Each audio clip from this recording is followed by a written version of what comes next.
nom du Père et du Fils et du Saint-Esprit. Amen.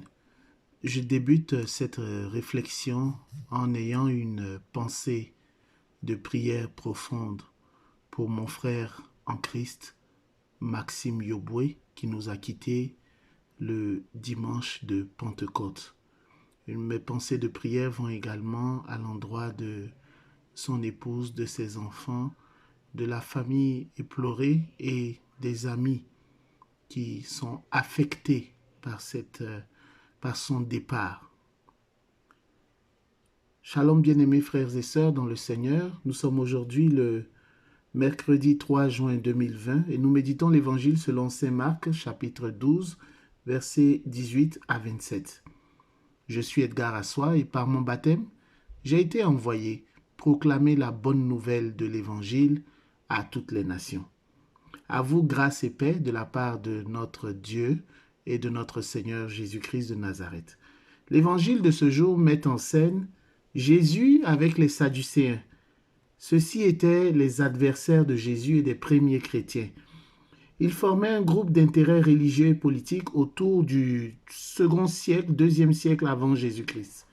Leur nom est un dérivé de Zadok, le grand prêtre qui servit durant le règne de Salomon et dont les descendants se virent accorder des droits exclusifs pour exercer à Jérusalem.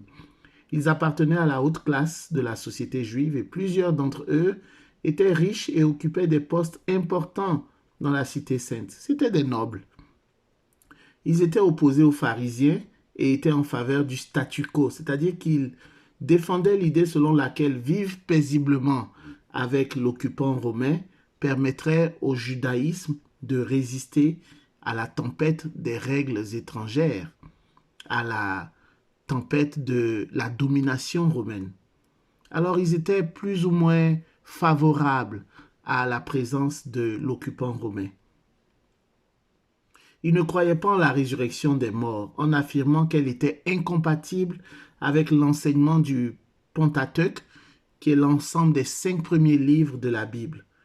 Pour cela, ils avancent dans l'entretien qui est question ici dans l'évangile de ce jour.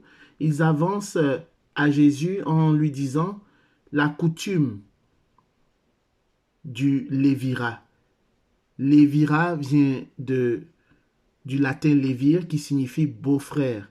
Alors, leur argument, c'est de dire que en vertu de la coutume du lévira, selon laquelle un beau-frère épouse la veuve de son frère si elle est sans enfant, dans le but de perpétuer le nom de la famille et d'assurer un héritier au défunt. Est-ce que la femme qui aura connu plusieurs frères comme époux, à la résurrection des morts, de qui sera-t-elle l'épouse? Jésus leur répond qu'ils sont dans l'erreur. La foi en la résurrection repose sur la foi en Dieu, qui n'est pas un Dieu des morts, mais des vivants, nous dit le catéchisme de l'Église catholique en son paragraphe 993. La résurrection des morts est une des vérités professées, que nous professons dans le credo chrétien.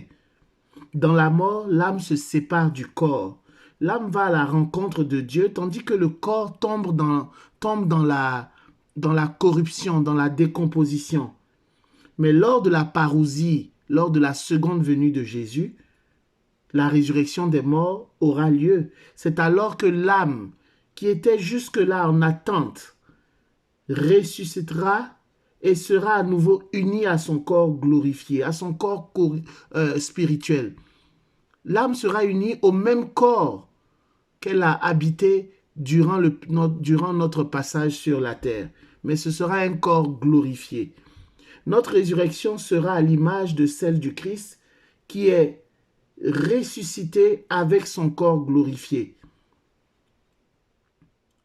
L'Évangile nous dit « Regardez mes mains et mes pieds, c'est bien moi », nous dit Jésus dans l'Évangile. Cette vérité dépasse notre imagination et notre entendement. On ne peut la saisir qu'avec la foi, qu'avec les yeux de la foi. C'est pourquoi il est important de recourir, d'implorer notre Seigneur. Qui ressuscitera exactement? Qui sont ceux qui ressusciteront? Eh bien, tous les hommes ressusciteront. Tous. Seulement, tous les hommes qui sont morts, tous les hommes qui auront fait le bien, ressusciteront pour la vie. Et ceux qui auront fait le mal, ressusciteront pour la damnation.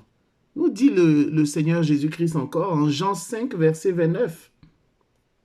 Et d'où l'importance de la repentance.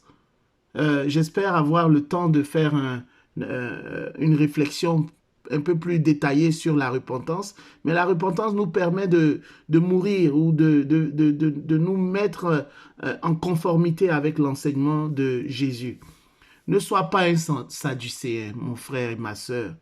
Ne sois pas un sadducéen, c'est-à-dire quelqu'un qui renie le dogme de la résurrection des morts. Implore le secours de l'Éternel. Si tu n'y crois pas, il viendra, il volera au secours de ton peu de foi.